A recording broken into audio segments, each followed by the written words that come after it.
Welcome to Shamanic Voices, a podcast aimed at bringing our ancient, indigenous Nordic wisdom traditions and perspectives, bringing these to bear on the challenges that we face in our modern world. I am your host, Georg, and we will often be joined by co-hosts, Laurie as our producer, and you can find our bi-monthly episodes on most major platforms. And if you enjoy this and like to read as well, please look up our blog with dozens of articles on health-related topics at www.teutonichealing.com. And now, let's get on with our show. Welcome to Shamanic Voices, where we attempt to apply our ancient wisdom of the Scandinavian wisdom traditions, which we refer to jointly as Fornsider, but you can think of it Suomoniskyo or Asatru. We try to apply these insights, these ways of looking at things to our lives here in the modern world. And today our special guest again for our third part with her is Sonali, who's going to share with us her insights as to her life over the last 17 years as a targeted individual, a phenomenon which the more we dig, the more widespread it turns out to be. What say you about that, Sonali? Yes, it's very comforting to know that people know about it. I'm not so isolated, so alone, so unique that people have no clue what's going on with me. So that has been the best part about finding out that this phenomenon has been documented for years and people are finally speaking up about it. I wrote down a few things today so that I'm not wandering off topic as I think of something new. So there are some things, some messages I want to give to your listeners about what they might see if they experience it and how to cope with it, as well as messages for the stalkers who are probably also going to be listening if they aren't listening already. Because we do have a time difference with India and Russia, so maybe if they're asleep right now, they'll see this in the morning, but they will. They track every activity of mine, especially online. They apparently are studying everything like science. Yes, please share your insights. To the people who are hurting me and others, I would like to say there are better ways of living. There are better ways of making money because apparently gang stalking took off as a profession because there was a lot of money to be made. Influence operations were raking in billions, if not millions, like the really big ones. They were making contracts go their way. They were making people make massive ideological changes simply because they had compromise on them. And they were holding entire families, entire clans hostage, bank accounts hostage. So that is the big money end of it. But this really is no way to live because in my case, this same group of people killed my grandma, stole all her property and her money. And they did the same thing to my dad. They told me in December of 2023 that I should be booking my tickets to come to India because my dad will die in 2 months. And I was like, don't gaslight me. My dad does yoga every day. He has an excellent cardiologist who tests everything possible every few weeks. And he is in good hands, very active, very, my dad was someone who was just full of life. And they said, no, pack your bags, you're coming to India. And sure enough, in about 6.5 weeks, my dad was hospitalized and he died a week later. Wow. Do you think that they had some way of remotely influencing his physical decline to lead to his death? Or do you think Yes, had some inside information? I believe they have the capacity to bring on physical ailments because they've been practicing on me with a variety of things. And several of my friends whom they contacted died very young. In their mid 40s, late 40s, they were dead. And reportedly, they attacked my cousin, who is a couple of years younger than me. And this happened a few years ago. And they were very excited that he was sick and in the hospital. So I do believe they can make people sick. Their most recent threat to me was if you even dare to go out on a date, we will make sure that you have explosive diarrhea as soon as you get there. Wow. So, yeah, that's my life. And they, every time for the last year and a half, 2 years, every time I go to the grocery store, there's at my alimentary canal. So while that 1 hour that I do leave the house every week, I'm miserable because I feel like I got to run to the bathroom. Well, it sounds like if you go on a dating site, you just need to put on there looking for a man who's looking for a woman who has explosive diarrhea. There's probably somebody like that out there, you know? Probably a whole community of people who prefer that. I don't know. We, there are so many weirdos out there who have found each other on the internet. These people have found each other on the internet by just checking people's Google search. Wow. Because they have access to search. They just go on search and look for people just like themselves. You mean when they're looking for people to gang stalk, people to target? Both. This is how they find them? Okay. I think it's both. And they have access to Android and iPhone, because iPhone is also trackable through certain apps. They also record every sound made within 10 or 20 feet of the phone, just like the Androids. Because in 2017, when I first started working in their office at Austin, Texas, they were quoting bits and pieces of my of conversations between my uncle and aunt who lived in Exeter, England. Amazing. So they're very, very connected.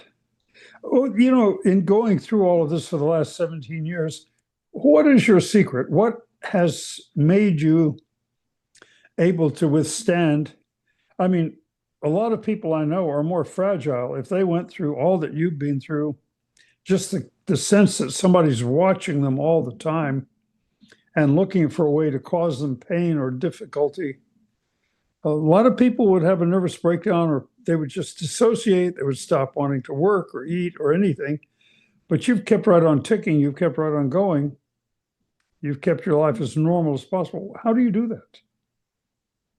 In India, typically you grow up in an extended family and you typically have people working in your home. So we are very used to having no privacy at all. So I just decided I'm going to think of them as housemates and as servants as I had in India. And there is no such thing as privacy in India. Nobody has privacy. You either have people working in your home or the neighbors are coming in and out. You have cousins living with you. Their friends come in 10 at a time.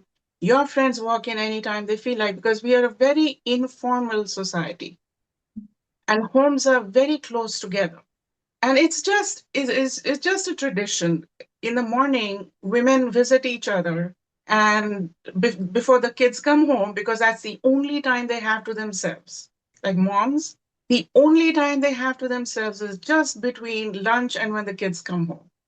And once the kids come home, there's homework, and then they socialize as a family. And you always have help that either lives with you or is there 6 a.m. to 6 p.m. So there's always people watching you, whether you're eating or sleeping, you're being watched. So I just decided I'm going to reset to factory settings and just assume there's no privacy here. Factory The, set. I like that term. Okay. the ugly part of that was that they installed cameras in the bathroom where my teenagers were also showering. So that was making me violently angry. So I had to calm my nervous system down on a daily basis. It wasn't just me. I'm old, I'm fat, I don't care. Now, let me ask you this. So when they install these cameras in the showers, when your kids are teenagers, was this in the US? I guess it was, right? Yes, So and did you see these cameras sticking out of the wall or something, or in the light sockets? Or what they told me was that don't bother looking for those cameras. They are in the walls. You'll never find them. And strangely enough, I had heard a lot of banging from the upstairs apartment before they installed it. And I got a flyer from their office, or ostensibly from the office. Please pardon our noise. We'll be working in the crawl space between your apartment and the one upstairs. And they slid it through the door in my apartment. So I was mentally prepped to be listening to a lot of noise from upstairs. I thought they were renovating the upstairs because the old tenants had moved out. I had no clue there was somebody in there installing cameras through the floor or the walls in the or through the crawl space until they told me. And by this time, I was starting to feel like I was going crazy, of course, with the rage, and there was nothing I could do about it. I told my kids that there are cameras everywhere, so think before you say or do anything. They are very desensitized to cameras because their dad used to do the same thing, which was why the marriage didn't last. their Because dad, their dad used to put cameras in the bathroom to watch the kids? he did Why? bedrooms, bathrooms, kitchen. Because I found out later on that he is a creeper. A creeper. Okay, yes, that would be a word for somebody who does that. I can think of worse words, but yeah. Yes. I threatened him. I told him I'll call the cops, so he totally backed off. But I realized the cameras didn't go away. So I kept telling him to turn them off, and he wouldn't. He was behaving himself between the threat and the next 5 years. He was behaving himself, but the cameras weren't gone. So he had just gone what's called underground. And I couldn't get help from my family because they were like, oh, he makes all this money. You're not even working. He's the smarter one in the family. You're the crazy one. Because typically in India, they don't want a marriage to break up. So I wasn't getting the help I needed from my family. I just had to keep asking friends until finally a friend from Austin said, I know what you're going through. I believe you. You can come stay with me. And we moved there. And then she tells me somebody told her that she has bipolar disorder. So one day she's screaming and breaking furniture and crockery. And the next day she's nice. Then again, she's screaming and breaking. So it was again a very crazy situation. So she said she would help me move into an apartment. She understood that her behavior was unsettling to my kids and me, and she rented an apartment for us until we had some money to pay for ourselves. So even though she has severe mental challenges, she was very kind. And she made it so that we at least had a roof over our heads. Only then my dad started being more supportive of us financially. And my husband was also sending money. So they were now supporting us financially, but they were still reserving the right to call me and the kids insane. They said, I'm insane, and the kids have inherited my insanity. So that double speak went on for a long time. For some reason or another, they really enjoy calling people insane. I wasn't the first person they did this to. I had an aunt who eventually killed herself because she was being put through the same system of humiliation and terror in India. Well, it makes sense that if you are targeting somebody and you're afraid they will speak up, if you can get them labeled as insane or get people who associate with them thinking of them as potentially insane, then a lot of what you say is going to be discounted. Yes. And I had kept in touch with my aunt just through a letter once a year and birthday greetings, New Year's greetings, and she was the sanest, sweetest person ever, while she was being labeled insane by the family. She was a very high achiever. She had always excelled in her studies. She was second runner-up at Miss India. She represented India at Miss Asia. And she helped her husband run the business, but something went wrong somewhere. And now suddenly people were under pressure to call her insane. And 5 years later, I found out she had killed herself.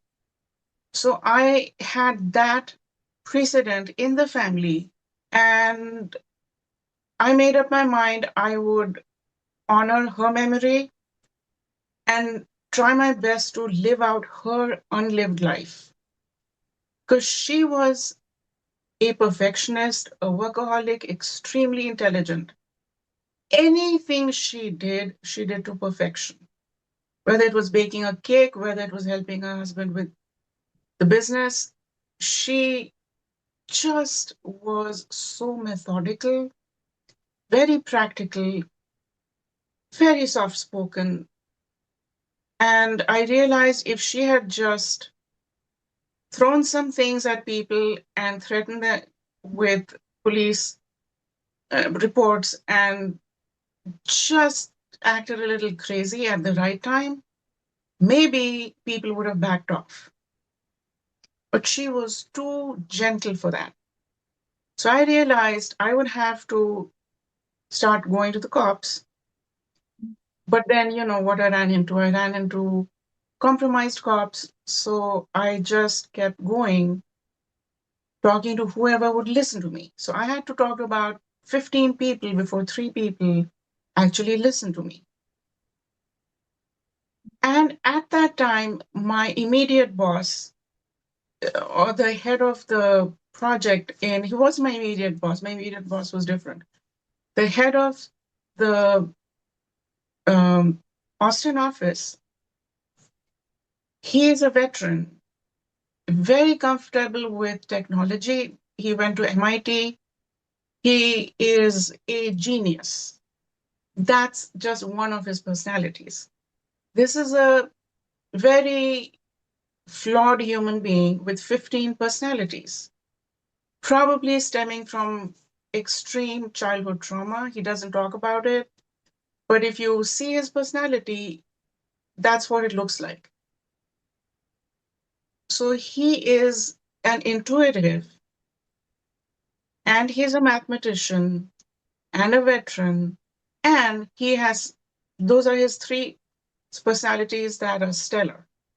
He has another 12. He has another 12 personalities that probably belong in jail. Now, who is it belongs in jail? I'm sorry, I'm not following that part. This is the same individual with about 15 personalities. Okay, And 15. Okay. he was managing the Austin project, and the Russians were already in conflict with him because they wanted him to either work for them or they wanted to steal his idea. And this is someone who is tough, really, really tough, very smart. He has predatory tendencies himself, so he reads predators like a book. So I just lucked out with just the right boss. And he took on my case and decided to fight back for me. until I could fight back on my own. So he's really, really good. He's the kind of guy who's chatting with one person on Tinder, one on Grindr, one on Bumble, one on Facebook in the same coffee break. Wow. So he has mastered catfishing, mastered microtransactions, I'm sorry, mastered micro what is micro catfishing? oh convincing random strangers on dating apps that they've fallen in love and they want to be with you. Oh, good God. Yeah. Mastered it. Oh, So he had he all his skills were in play, and he managed the situation all by himself and his little group of friends. I've never met them, but they're all these MIT types, West Point MIT combination types. That is a kick-ass group of veterans. So I've come to the conclusion that veterans can turn things around if you just collaborate. So one of the things I say on my foghorn every time I can, please bring back veterans, retired police chiefs, retired Department of Public Safety people, retired hospital chiefs, fire chiefs, school superintendents, because you know the lay of the land, you know everyone in the community, you know how infrastructure works. All you need is some currently available top of the line technology to just connect you safely and to keep you safe. Because what has happened is that the Indians and the Russians and the Chinese have mapped out the genome of the entire US population. There's only 340 million of you. They know your name, they know where you live, they know your mother's maiden name, they know your allergies, they have complete control over your bank accounts, they have complete control over your health records. And now that these guys are at Google, they have complete control over what you see on your screen via Maps and Google. They can mess up your maps, they can mess up your search, they can mess up your history. And your health records, your pharmaceutical records are all in India. So that's the second thing on my foghorn all the time. Bring back all of that to US soil. You have enough people, if you just open up these jobs for part-time positions, grandparents, moms, high school students, college students, they can also work these jobs, and your data will be secure on US soil. Where would you find the office space? There's plenty of office space in the US that's vacant. There's plenty of vacant office space throughout the country. That's right. Yes. More than enough. And grandparents and moms and college students, high school students will be making a few extra bucks. That'll jumpstart the economy.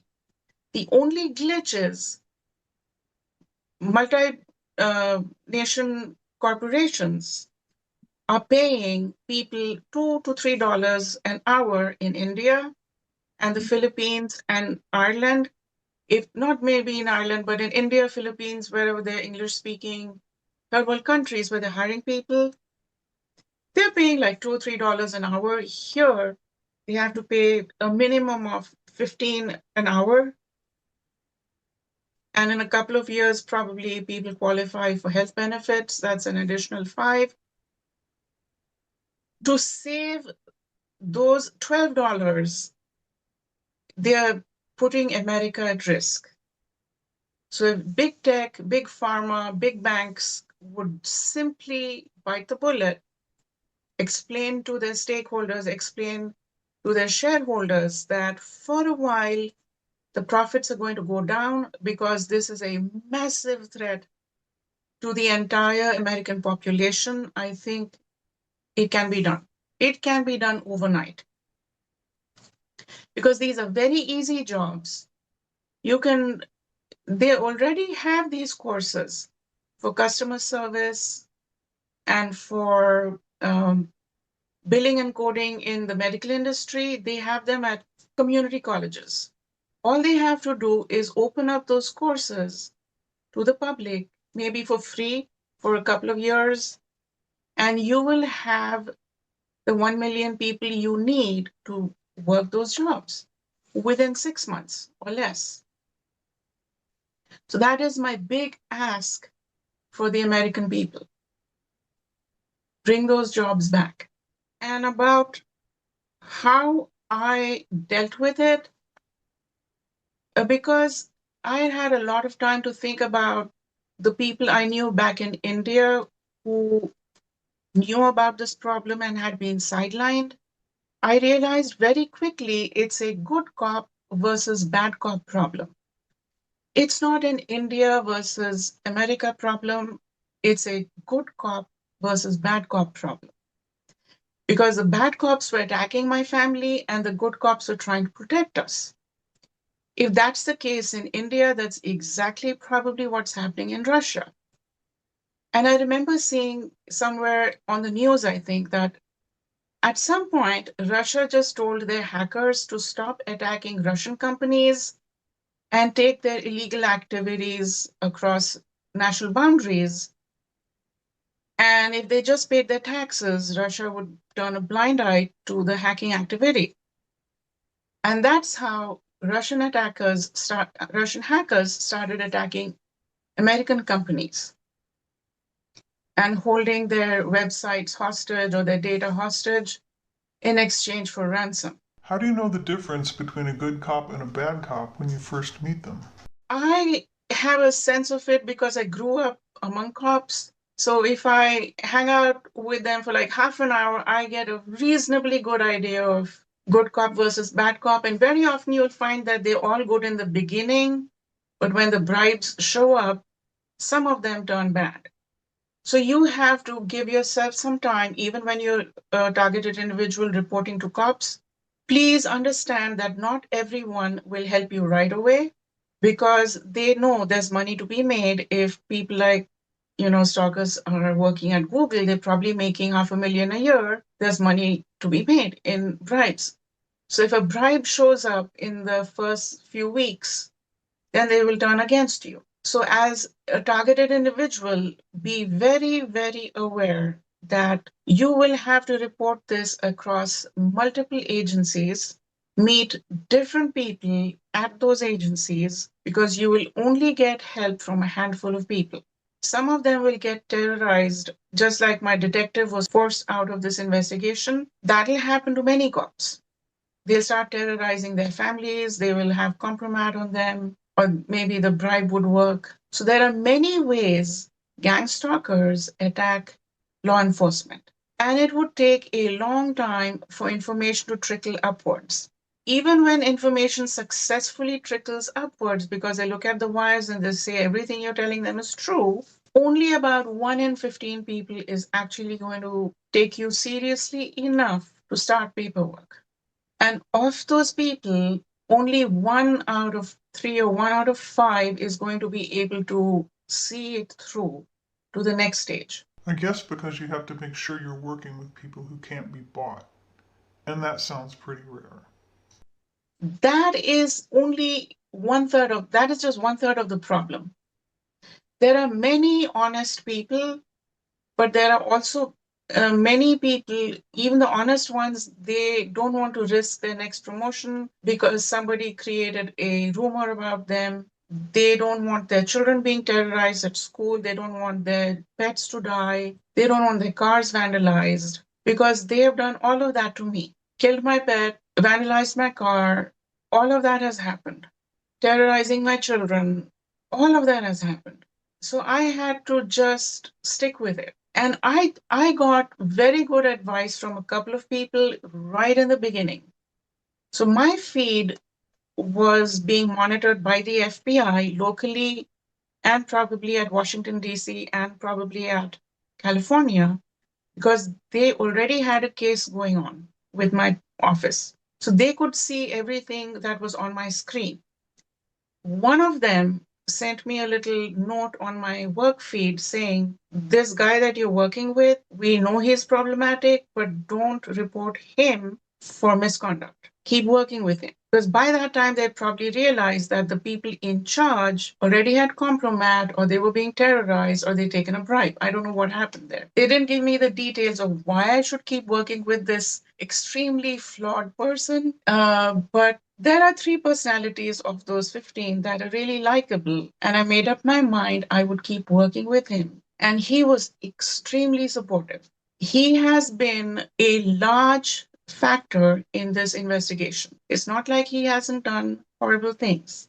He has. But you know how they say you have to set a thief to catch a thief? So he was the predator the US government needed in their fold in order to track and catch predators from other countries who are attacking us. He reads them like a book. And he has one of those work ethics. He never takes a day off, not even an hour off. And he has a group of people working with him who are just as smart, as committed as he is. That sounds exhausting. I know. So he had the mix. He's a very intuitive person, knows technology, has contacts in the military, and has skin in the game because the Russians were trying to steal his project. So in that combination, it worked out. I could only think that there was a higher power organizing the craziness, because it's impossible for a group of people of that caliber to be already present in a pre-existing condition when I walked in there. So I just accepted them for who they are and I worked with them. No judgment. So that's another thing I have on my foghorn for Americans. Somebody's having an affair. If somebody is on Tinder and Grindr and open about it, please don't pass any judgment. We are the last generation to pass judgment on people who might be on Tinder and Grindr at the same time. But the younger crowd, like Gen Z, they just accept it as, oh, that's how he is. That's how she is. They pass absolutely no judgment. That's something we can learn from the younger generation. And I think churches will fill up again if we just stop that judgment. And I think Americans will be less critical of each other if we just stop that judgment. Because these people are operating purely on compromise. They have nothing else. Every time they blow up an investigation or they blow up a project, in my experience, it's always compromise. Maybe 10% of it is bribes, but it's a compromise that blows it up.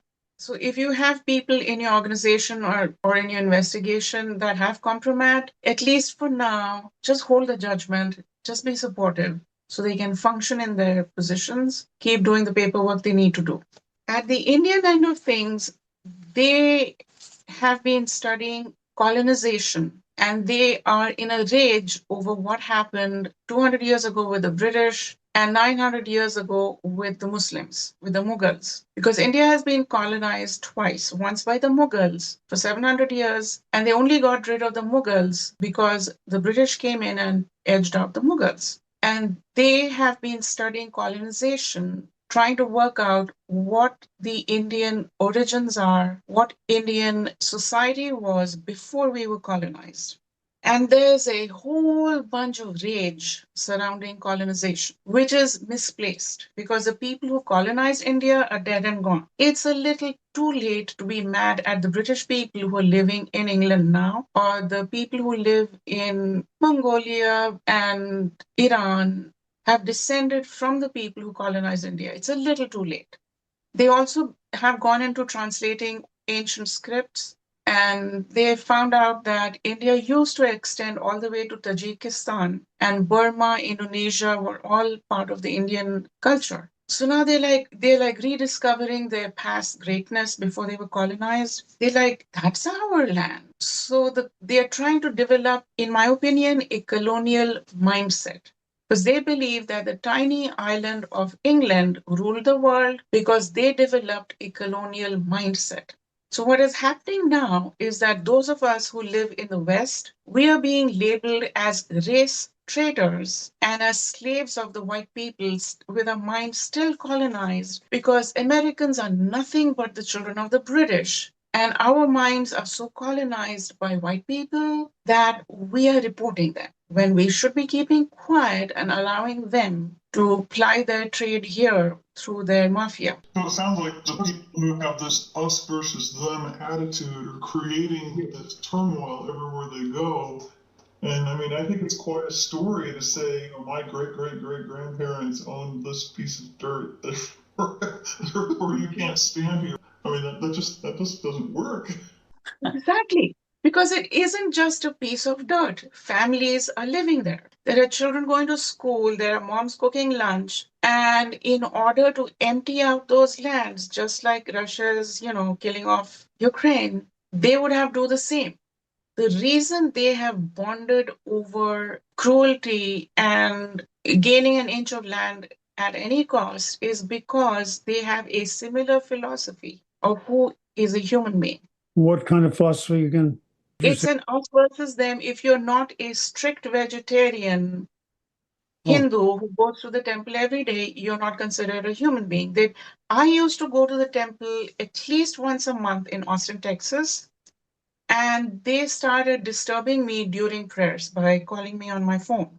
After about 2 or 3 months of that, they started telling me, "You are not even a Hindu. Your mother was a Christian. So you cannot enter a temple. Stop going to the temple." That hurt me so bad. I actually stopped going to the temple. This was the Sai Temple of Austin. I loved going there.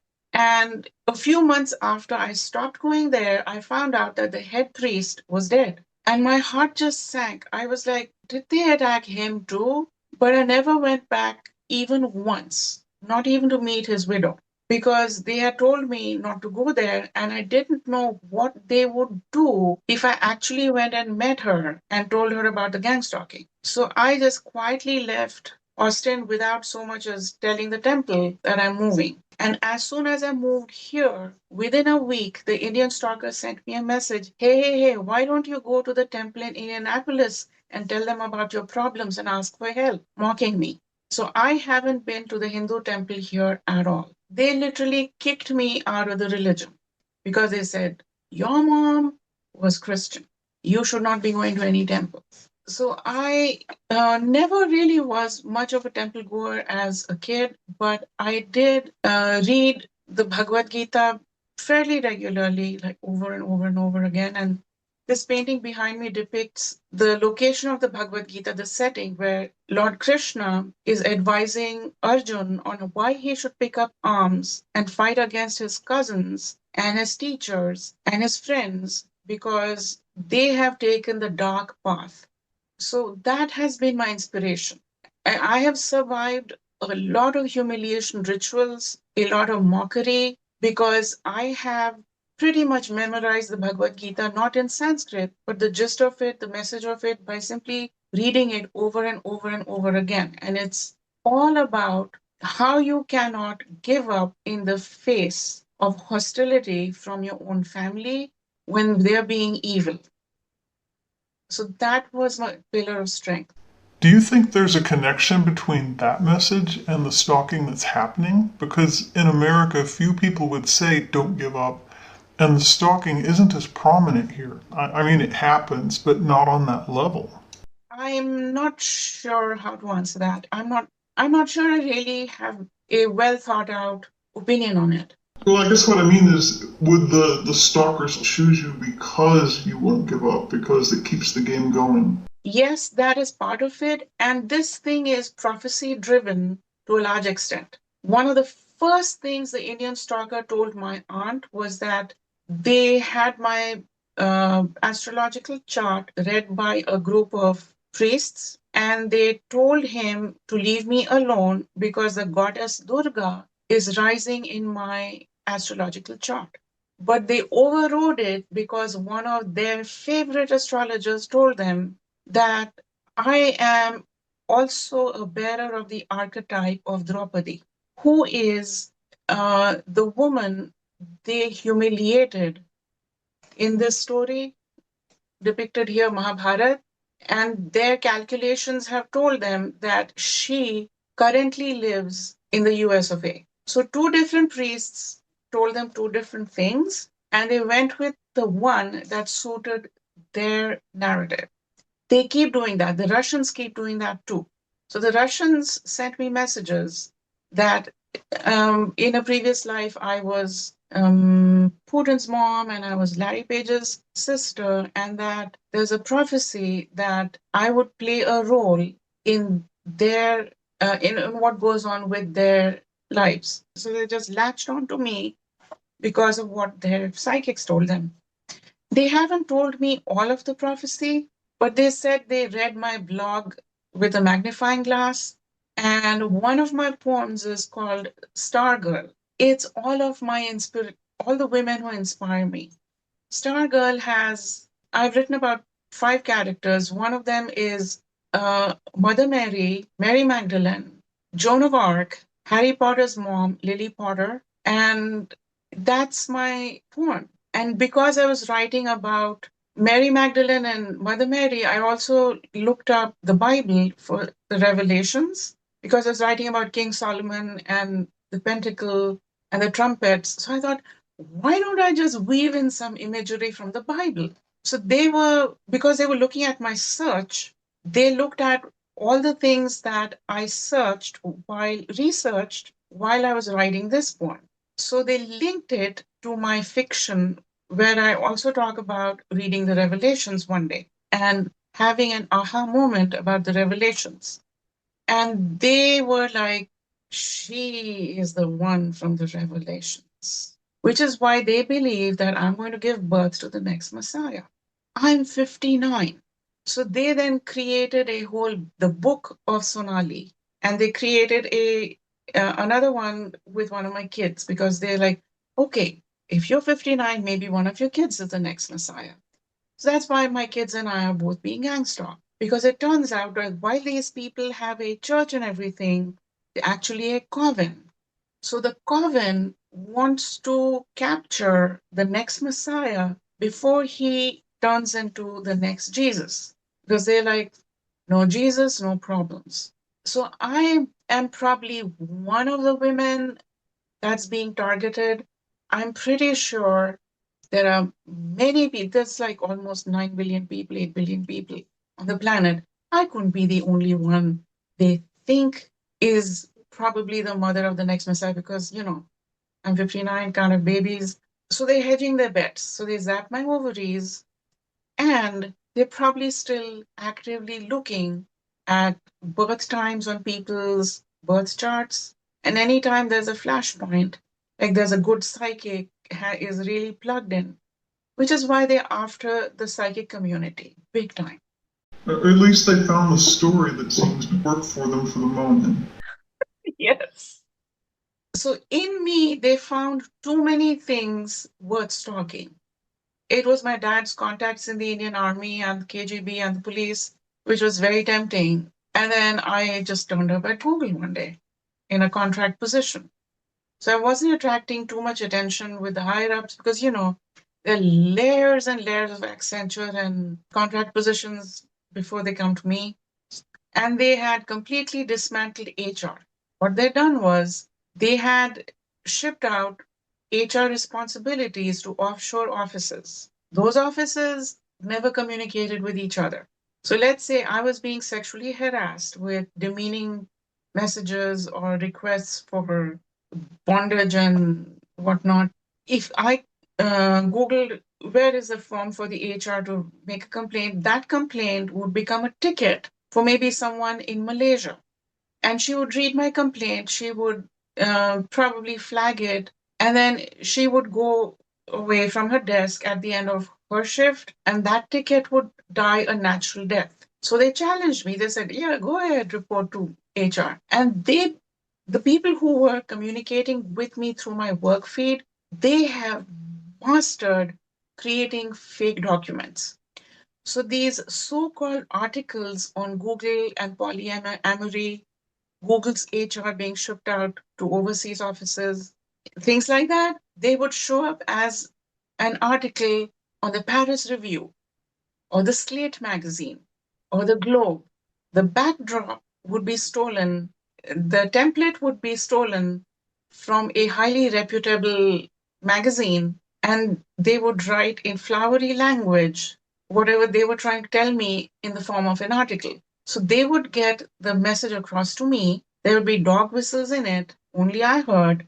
And there was always this plausible deniability that, hey, it's just, from the Onion, it's a spoof, it's just a joke. We were just having fun with her. So they have mastered fake documents and they've mastered plausible deniability. So I guess one complication is there's so much fake stuff out there that you can't find the real information through all the fluff. Yes. And if I were to take a screenshot of that article, take it to the cops would be like, are you batshit crazy? Why are you reporting this nonsense to us? Because the cop can't hear the dog whistles in there.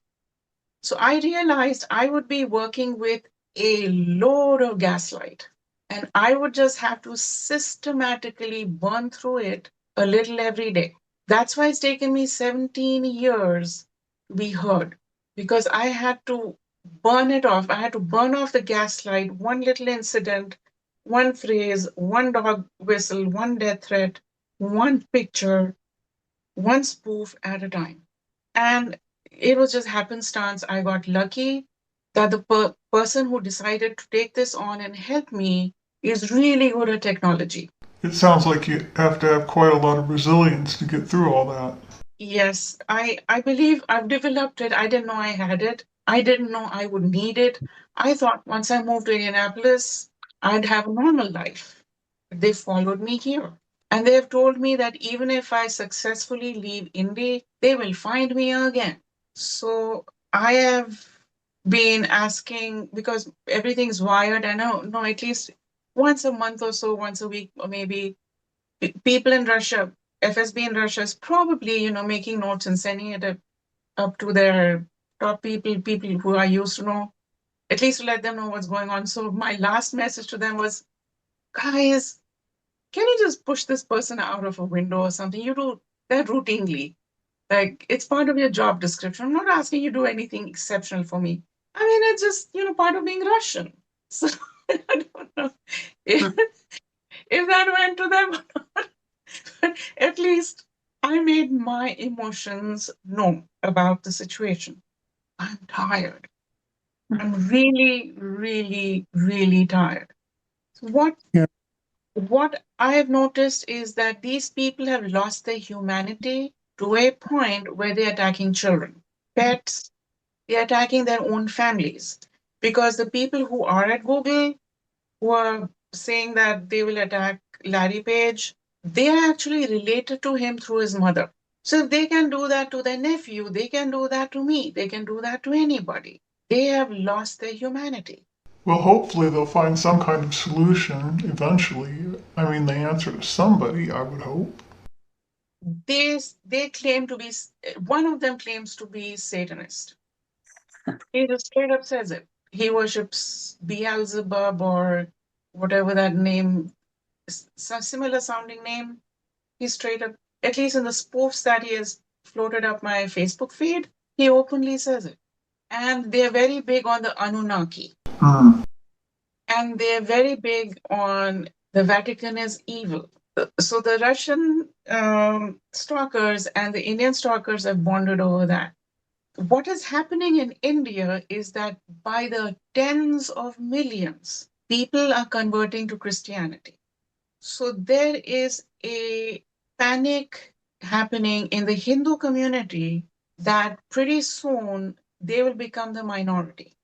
And because my great grandfather and his father were all priests, they are directing their rage at my family. Nobody in my generation or my mom's generation or her father's generation is a priest. So not one living person has actually brought anyone from the Hindu religion into the Christian religion. But because my forefathers were priests, they say that your family converted 200 people just in one town. They probably went into the church records and found out that when my great great grandfather was the pastor, 200 people joined that church. So maybe that's where they get their numbers, because one of the stalkers is from the same town as my family, as my mother's family. So they are holding on to a 200-year-old piece of information and using it against me kill my dad, and steal his property, which essentially sounds like an excuse for greed. Yes, it does. And it's the same thing with with the scam call centers. Are you familiar with the Indian scam call centers that have been calling elderly Americans, Canadians, and telling them they're from the IRS and they need to be paid $25,000 or $2 million, depending on how much that person has? There are elderly Americans who have lost millions. Is that how it's funded? Is that where they get funding for all this activity? Yes. 10% is reported, 90% goes unreported because people are embarrassed.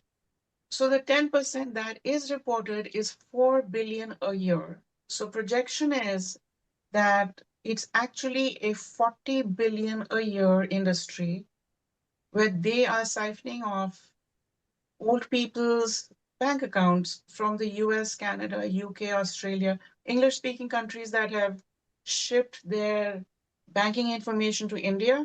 And there are many Americans who are very wealthy. So these old people don't know technology and they end up losing all of that to hackers in India. This has been going on for about 15 years, and projection is it's a 40 billion a year industry. I think that explains a lot to me as far as all the motivation for all these crazy phone calls I get. People wanting to buy my house and sell me a timeshare, sell my timeshare. I've heard that they call you and they're just trying to get you to say a certain phrase because they're recording it and then they can use that phrase later. Yes. Yes. It's a lot, like most problems, it's a lot bigger than I ever thought it was. Yes, it is massive. In my communications with the Indian stalkers, I've asked them, why are you attacking Americans? Americans have done you no harm. So they come back with silly things like, one animal attacks another animal. It's just how nature works. So Yes. they don't exactly see Americans as human beings anymore. Greed has taken over. Well, do you think that they're organized as a pseudo-religious sort of cult type of thing, or it's just strictly about tricking people out of their money, controlling them, that sort of stuff? Black magic became such a big problem in India that the Indian government outlawed it because they were going into human sacrifice, not just animal sacrifice. So they passed laws a few years ago. And when the people helping me used their technology to track what was happening to me, they said that I am being targeted with a load of black magic. And part of the reason they became fascinated with me was because they were doing all these death spells and I wasn't dying. So they were like, but why can't we? So I think these people are slightly dumb because I don't think you can kill a goat in India and expect a woman in America to die just because you wrote her name on the goat's body. But these people definitely are illogical, disjointed. Several of them have substance abuse issues. So maybe they live in a fog of substance abuse. And maybe greed has destroyed their logic to a point where they can't think straight anymore. That sounds very reasonable. One of the biggest things is just how did you manage to go through all this and keep your sanity and not have a nervous breakdown, not be completely paranoid, sleepless, etc.? How have you held up to all of this? I've treated life not just a day at a time, but an hour at a time. And I know that the people who have been helping me are really good people, really, really good at what they do. There are people in India who are really interested in what's happening. They have not been able to speak up in public, but they have been keeping tabs. Likewise in Russia, likewise here. So I placed my trust in these people because I've known them since I was a kid. I just trusted them. And I trusted myself to be able to deal with it. Because if I could go, if through 2 years, I could go through one more year. If I could go through 10 years, I could go through one more year. So I just decided to trust myself, trust God. So I think trust was a huge portion of it. Very good. Well, thank you for sharing yourself with us. Folks, this is our final episode with Sonali. We thank you for showing up and helping us with this, Sonali, giving us some more insight into what it's like to live as a targeted individual and some of your incidents and experiences with that. We are up on Spotify and YouTube as an audio. So you can get to it through TeutonicHealing.com, or you can go directly there and look at, if you're in YouTube, I think you can go to find Teutonic Healing and you'll find the audio there. And eventually, hopefully, we'll get back to doing video as well. Thank you so much for joining us, ladies and gentlemen. And until next time, go with the gods. Thank you for joining us on this episode of Shamanic Voices. Please like and subscribe so that you won't miss our coming episode, where we always try to have engaging and interesting topics and or guests. Thank you, and go with the gods.